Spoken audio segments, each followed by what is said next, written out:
Imagine the moment right before you send the money. The account's already open, the number's already written. You haven't confirmed yet, but you've already decided. And you didn't decide because of the number. You decided because of the story someone told you, and that you ended up believing yourself. In 2015, thousands of people did exactly that. Doctors with entire careers spent evaluating evidence. Pension funds with whole teams of analysts. A former U.S. Secretary of State.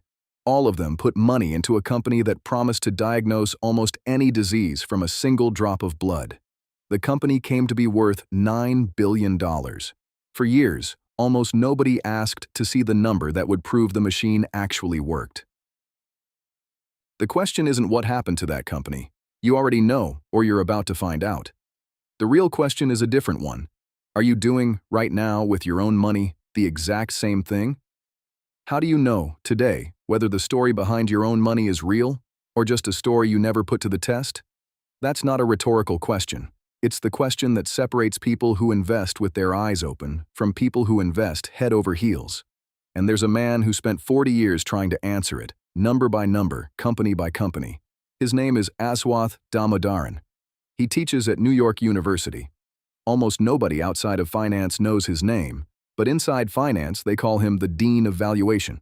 For decades, he took the most seductive stories of his time, Uber, Amazon, Alibaba, Ferrari, and asked them, number in hand, whether they were true.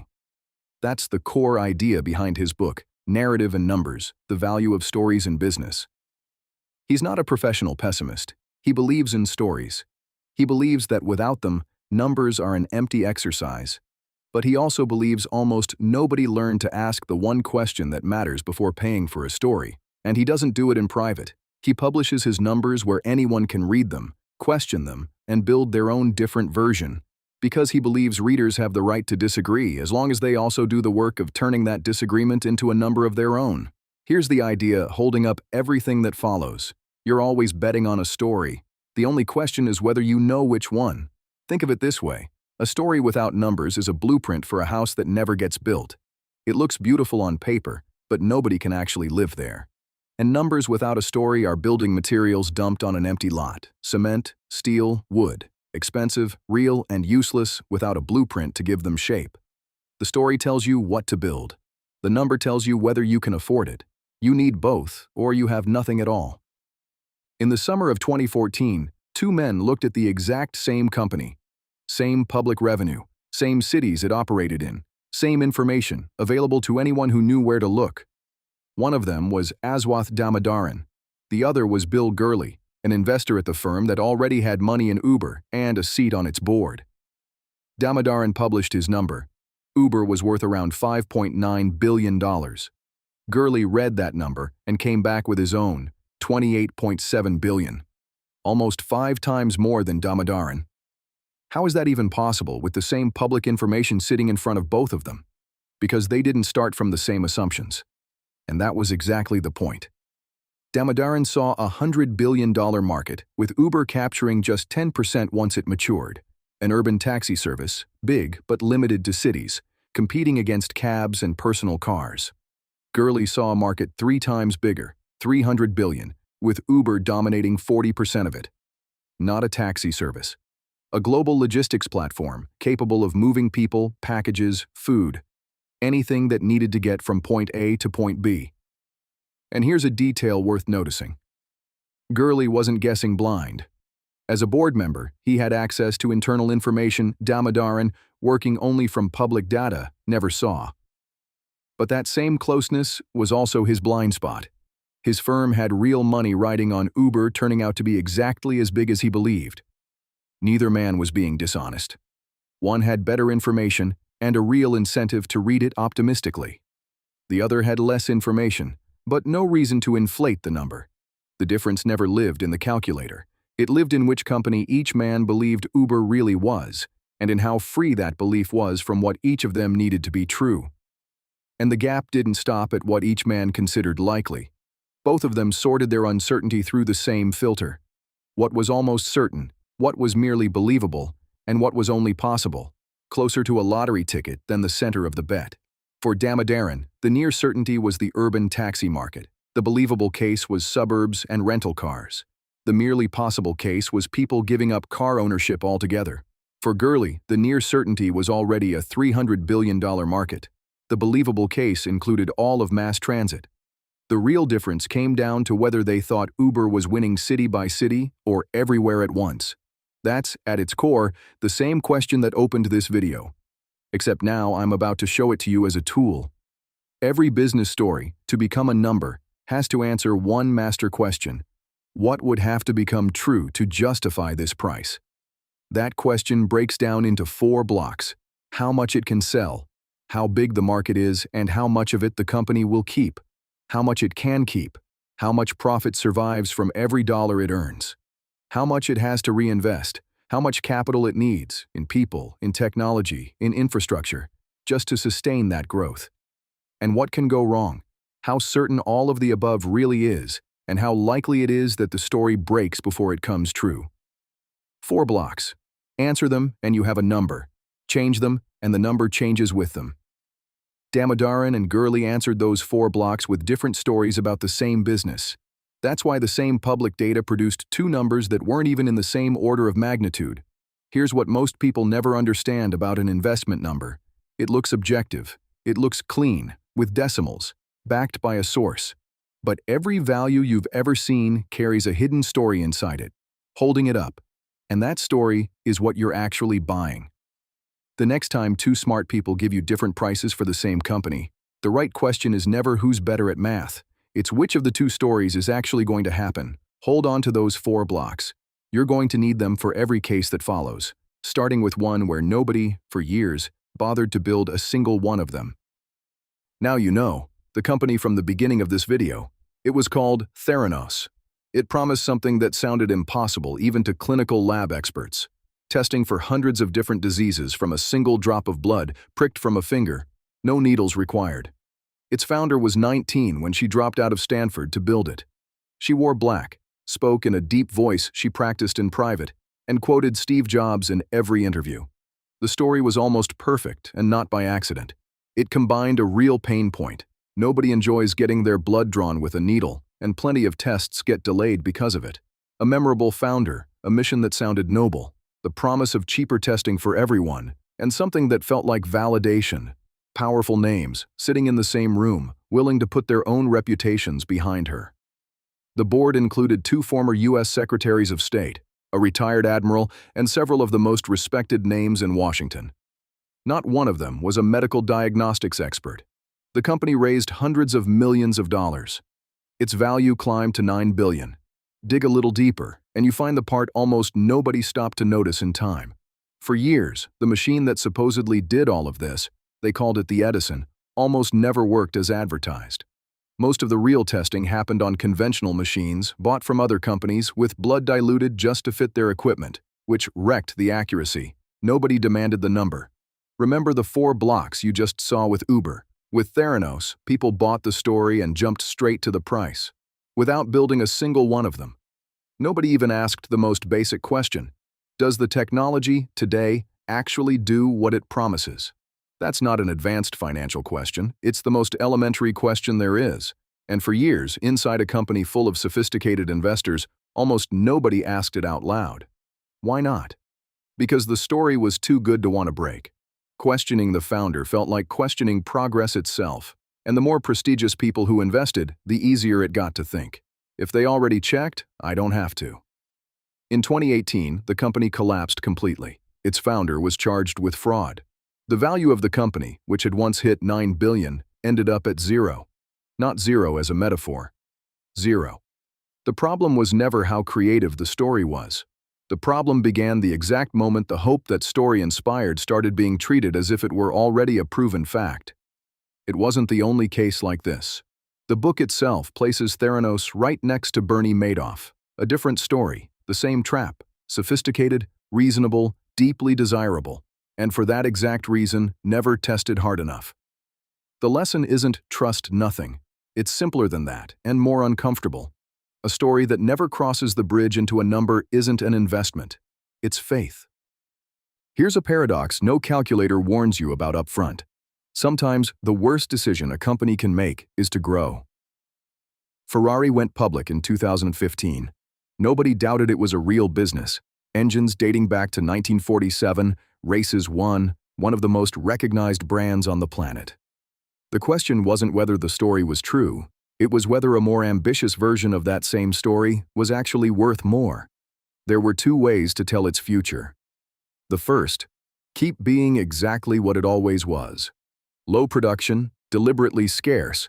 In 2014, worldwide, Ferrari sold just 7,255 cars. Sky-high prices. Customers waiting years on a list for the privilege of buying one. An operating margin close to 18%. Extraordinary for any automaker on the planet. The second, accelerate. Build more, sell to more people, grow revenue faster. It's worth understanding the industry Ferrari was standing in. The global auto industry, in those years, barely generated returns above what it cost to finance itself, year after year, earning less than any investor would demand for putting their money there. Ferrari, inside that same beaten-down sector, was the exception that proved the problem wasn't building cars, it was building ordinary ones. Sounds obvious, right? More sales, more value. It's the instinct almost everyone carries by default about any business. Remember the third block of the bridge, how much a company has to reinvest to sustain its growth.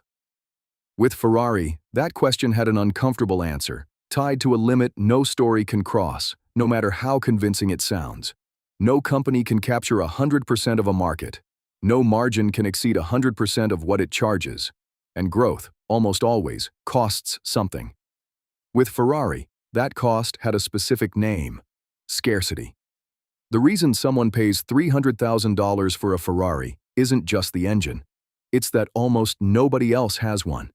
Building more cars doesn't just cost capital. It erodes the very reason the customer paid that much in the first place. When Damodaran ran both numbers, the exclusive club that stays small on purpose was worth 6.311 billion euros. The accelerate and sell more version, more revenue, sure, but with lower margins, more capital required, more risk, was worth 6.041 billion. Growing more was worth less. Not because of a math error, because growth, in this specific business, cost the one thing that made the business worth what it was worth. The tool Ferrari hands you is this. Before you reward a company for promising to grow faster, ask what it would have to sacrifice to get there. Sometimes the answer is the exact reason you wanted to buy it in the first place. Before I tell you the number, take a guess. At one point in its history, still losing money in a lot of quarters, still reinvesting almost every dollar coming in instead of showing profits, Amazon's numbers showed a strange pattern. Year after year, the company blew past revenue expectations and fell well short on profit. That wasn't failure. It was the entire strategy. Sell cheap, win customers, and bet everything on scale, eventually paying off. With that story on the table, Damodaran ran Amazon's numbers the most reasonable, least heroic way possible. His result? $175.25 a share. That same day, how much do you think the market was paying for that same stock? Less if you think the market was being cautious, or more if you think it was already pricing in something bigger. The market was paying $287.06, more than $100 of difference. Same company, same day. Here's the idea most people never learn to use. The market price isn't some truth that fell out of the sky. It's someone else's answer to that same master question, already converted into a number. When you see a price that doesn't match your own calculation, you've got two options. You can assume the market's wrong and you're right. Or you can ask the more useful question, what would have to be true about this business for that price to make sense? With Amazon, the answer was clear. The market wasn't paying for Damodaran's careful story, it was paying for a bigger one, more markets conquered, more generous margins down the line, a company that would end up dominating not just one sector, but several at once. For that price to make sense, it wasn't enough for Amazon to sell more books or more appliances. It had to become, over time, the infrastructure almost every purchase passed through, Main Street itself, not just another shop on it. That story could have been right. It could have been exaggerated. The point isn't which of the two won. The point is that the price, the whole time, was telling you exactly what bet someone else was making, if you knew how to read it. Next time a price catches you off guard, don't ask first whether it's wrong. Ask first what story would make that number correct. Then ask yourself if you actually believe that story. You're always betting on a story. Now you know the prices too. 6 months. That's all it took. A stock Damodaran had calculated at $19.40, double what it was trading for. The kind of apparent bargain that makes an investor feel like they struck gold, literally, fell to $4.29. Vale, one of the largest iron ore miners in the world, headquartered in Brazil, hadn't done anything differently. Same employees, same mines, same management. So what broke? Nothing inside the company. The world price of iron ore collapsed. At the same time, the risk of investing in Brazil as a country spiked. Credit ratings downgraded, political instability, a currency losing value. And there's proof it wasn't just the iron. BHP, the other major miner of that same mineral, took the same hit in world prices, but Vale fell more than twice as hard. That extra drop didn't come from the commodity. It came from fear specifically aimed at Brazil and at the company itself. And here's something worth asking before you buy into any story like this. If a company's value depends that heavily on an external variable, a commodity price, the fate of an entire country, the honest question is whether you actually know how to forecast that variable. If the answer's no, maybe the right bet was never the company's stock in the first place. Maybe it was betting directly on iron or on country risk with a completely different tool.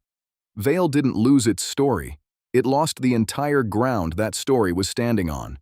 The fourth block of the bridge, what can go wrong, never asked enough about a risk that wasn't the company's own, an entire country and an entire commodity that the company depended on without being able to control either one.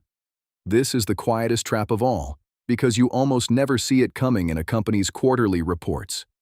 You're analyzing the business, its management, its products, its customers, without realizing that most of what determines whether you win or lose has nothing to do with any of that.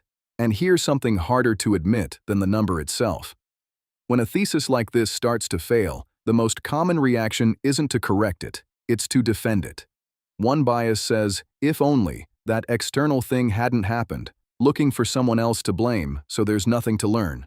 Another goes hunting for an alternate data point, older, kinder, just to keep believing the original story a little longer. Both end up protecting the old story at the exact moment the numbers are already contradicting it. What the book reveals here is a simple discipline. Always separate the story of the company from the story of the world that company lives in.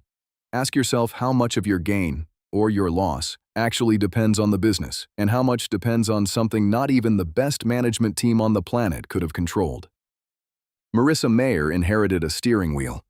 In 2012, Yahoo hired her away from Google with a clear mandate: save the company. Yahoo had lost the search wars to Google years earlier and no longer had a clear identity, not for its employees and not for its users. What nobody told her clearly enough was this: the engine holding up Yahoo's value wasn't under the hood she was about to drive. When Damodaran calculated the company's total value, close to $46 billion, less than 10% of it came from the operating business Mayer actually ran. The rest lived in a stake in Yahoo Japan and an even bigger stake in the Chinese giant Alibaba. They handed her the wheel. The engine was somewhere else entirely.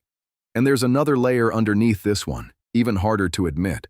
Mayer showed up with the energy of someone who builds something new, visionary, ambitious, used to scaling. But Yahoo in 2012 wasn't a young company looking for vision anymore. It was an aging company that needed something a lot less glamorous, someone willing to accept its real size and manage what was left with honesty.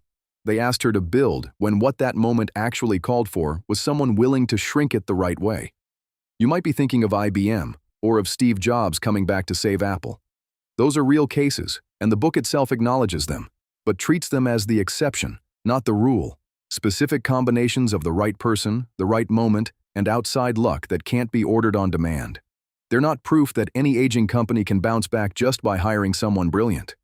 By December 2015, an activist investor named Starboard Value stopped waiting for the rescue and started pushing for one solution: sell or liquidate everything that wasn't the operating business and hand that real value, finally, to shareholders. Here's what most people assume about a leader brought in to save a company: that with enough talent, they can turn around any outcome. It breaks down the moment the company's real value was never inside what that person could actually touch. The lesson isn't about Mayer. It's about anyone who inherits a story, a business, a job, a relationship, without first asking what's actually holding up the value they see from the outside. We started with someone putting their money into a story they never tested. Now you know exactly what was missing. At Uber, two stories ran through the same 4 blocks. One saw taxis, the other saw global logistics, and the gap between them was more than $22 billion. At Theranos, nobody built the 4 blocks at all. The story turned into $9 billion of price, and then into zero, without a single real number ever holding it up along the way. At Ferrari, the reinvestment block revealed that growing more cost €270 million in value, the one thing that made the company worth anything. At Amazon, the market price turned out to be someone else's answer to that same master question, more than $100 more optimistic than Damodaran's. At Vail, the risk block never asked enough about a country and a commodity that weren't the company's own, and the stock lost more than 3/4 of its value in 6 months. And at Yahoo, someone was handed the wheel of a $46 billion business whose real engine, almost 90% of that value, lived somewhere else entirely. 6 cases, 6 companies, 6 countries, 6 different years. None of these 6 was an accident, and none of them was stupidity. These were smart people, with access to good information, making the best decision they could with the story they'd chosen to believe. In none of them did the decisive difference come down to arithmetic. It came down to the story and the assumptions feeding the numbers. And there's one more thing you need to know about Uber. Months after his first calculation, the company's story genuinely changed. It stopped looking like just a taxi service and shifted towards something closer to what Gurley had seen from the start. When the story changed, Damodaran revised his number. It climbed to $23.4 billion. In that same window, Uber's private price moved too, from $17 billion to $51 billion. Even after an honest revision, the gap was still there. That's not a contradiction. That's the method working exactly as it's supposed to. A correct number isn't one that never changes. It's one that changes exactly when the story holding it up changes. Not a second before, not a second after. Remember the blueprint and the materials from the beginning. Each of these 6 cases was, underneath it all, the same question asked over again. Did they have the blueprint? Did they have the materials? Or only one of the two? You've already built value using the 4 blocks. How much it can sell, how much it can keep, how much it has to reinvest, what can go wrong. Now put that story through 3 final checks, the review almost nobody does before paying.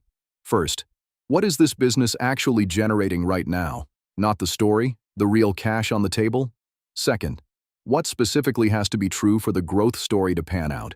Or is it just enthusiasm with a number taped on top? Third, is it still the same risk you thought you were taking on when you got in? Every time a story seduced you without going through these 3 checks, you ended up betting without knowing what you were actually betting on. This isn't advice about what to buy or what to sell. It's a habit you can start using today, with any money decision you're facing. Before you put a single dollar into anything, write the story down in 1 sentence, not the pitch someone gave you, your own version, in your own words. Then run that sentence through the 4 blocks you already know: how much it can sell, how much it can keep, how much it has to reinvest, and what can go wrong. If you struggle to answer any of the 4 with something more specific than a lot or a little, you've just found the part of the story you haven't tested yet. Then ask yourself, is this story possible? Is it plausible? Is it probable? They're not the same thing. Possible is barely an option, like buying a lottery ticket, not the main plan. Plausible can nudge your number up, carefully. Probable is the only one that should carry the real weight of your bet. A company can have a real shot at dominating the world and still be a terrible investment if you're paying for it as if it were guaranteed. And last, name the exact number that would prove you wrong. If you can't name it, you don't have a tested story. You have a story you're still too afraid to test. That's the real difference between investing and simply having faith. And now you know, honestly, which one you've been practicing. If you want to try it right now, write a company you like in the comments and finish this sentence. For its current price to make sense, it would have to be true that... If this changed how you think about investing, subscribe to Deep Value Minds. Every week, we decode the books that shaped the greatest investors in history.